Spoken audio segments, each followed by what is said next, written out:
లోక్సభ ఎన్నికల వేళ బీఆర్ఎస్ కు షాక్ మీద షాకులు తగులుతున్నాయి. నేతలంతా ఒక్కొక్కరుగా పార్టీని వీడుతున్నారు. సిట్టింగ్ ఎమ్మెల్యేలు, సీనియర్ నేతలు కారుకు గుడ్ బై చెప్పేస్తున్నారు. వరంగల్ లోక్సభ నియోజకవర్గ అభ్యర్థి కడియం కావ్య కారుకు గుడ్ బై చెప్పారు.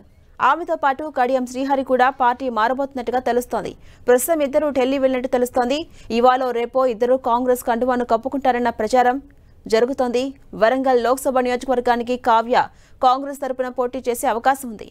కడియం కావ్య వరంగల్ లోక్సభకు బీఆర్ఎస్ తరపున పోటీ చేయడం నుంచి తప్పుకుంటున్నట్టుగా తెలిపారు. ఈ మేరకు ఆమె రాత్రి బీఆర్ఎస్ అధినేత కేసీఆర్ కు లేఖ రాశారు. బీఆర్ఎస్ నుంచి పోటీ చేయబోనని తెలిపారు. బీఆర్ఎస్ పై అవినీతి, భూ కబ్జాలు, ఫోన్ ట్యాపింగ్ ఆరోపణలు వెలువెత్తుతున్న నేపథ్యంలో పోటీ నుంచి తప్పుకుంటున్నట్టుగా తెలిపారు కావ్య. జిల్లాలో నాయకుల మధ్య సమన్వయం లేకపోవడంతో పార్టీకి తీవ్ర నష్టం జరుగుతుందని తెలిపారు కడియం కావ్య. ఇక ఇలాంటి పరిస్థితుల్లో పోటీ నుంచి విరమించుకుంటున్నట్లుగా లేఖలో స్పష్టం చేశారు. కడియం శ్రీహరి, ఆయన కుమార్తె కావ్య త్వరలో కాంగ్రెస్ పార్టీలో చేరనున్నట్టు తెలుస్తోంది.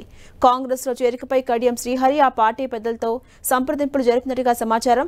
ఇప్పటికే ఆమె తండ్రి కడియం శ్రీహరి కడియం కావ్యతో కలిసి ఢిల్లీ వెళ్లినట్టుగా తెలుస్తోంది. వరంగల్ లోక్సభకు ఆమె కాంగ్రెస్ తరపున పోటీ చేసే అవకాశం ఉన్నట్టు తెలుస్తోంది. కాంగ్రెస్ పార్టీ ఇంతవరకు వరంగల్ అభ్యర్థిని ప్రకటించకపోవడం కూడా దీనికి బలాన్ని చేకూరుస్తోంది.